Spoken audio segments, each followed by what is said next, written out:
And I was in Phoenix, and it was late 2008.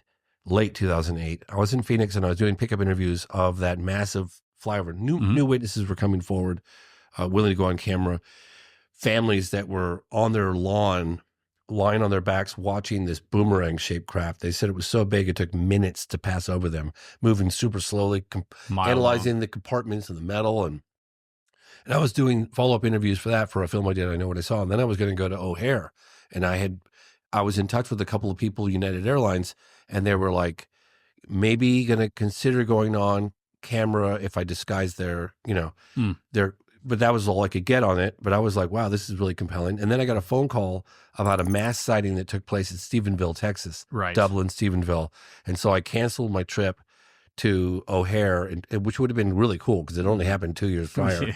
And who knows, maybe what FAA is like, who close knows, one. Who knows what I would have come up with, right? Because I know that photograph exists. Like, who took the photograph? Where did that photograph go? I bet there's an MIB story behind that photograph. You know what I'm saying? They probably got in there. Yeah. So I had a whole camera crew ready to go. So we jumped on a plane and went to Stephenville, Texas. It was amazing.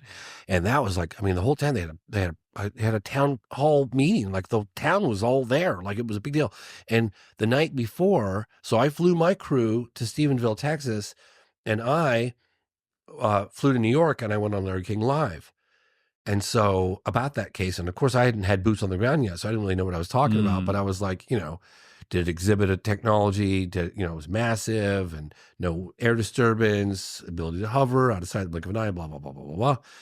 And so when I arrived, and that aired live, when I arrived like the next day or the day, it was probably the next day, 24 hours later. There's a little funny side note to that. I can tell you or not, but the whole town knew who I was because I was on Larry King the night before. Wow. So I suddenly arrived, and they were like, oh Celebrity. my God, James Fox. I had access to everybody, right? Cool. Everybody wanted to meet, and that's when I got to meet probably one of the best witnesses ever, and that's Ricky Sorrells. To this day, he's one of the most compelling. He didn't want to come forward. It took me 8 months to get him to finally go on camera. Wow. And he's one with the gun. He was one of the gun. He stood under the craft, and he examined the metal of the craft through his scope, and he almost pulled the trigger to see if the bullet was going to ricochet off it or something. But he said he was a metal worker, and he said like it didn't have any rivets or welds or folds, like it was just like a mold. And then he talked about these recessed cones. I mean, Ricky Sorrells is one of the top witnesses. I mean, how many people do you know that stood under a UFO that was so big he couldn't see the edge of it in any direction? He goes, you could have landed an airplane on that damn thing. That's a ceiling outside. And and when it took off, he said, had I blinked, I would have missed it. And it said it went from a hover right above his head, and it went off at an angle like this. He goes, it didn't go like this. It just went like this. And I said, well, describe the speed. He goes, had I blinked, I would have missed it. It went from here to the stars in the blink of an eye.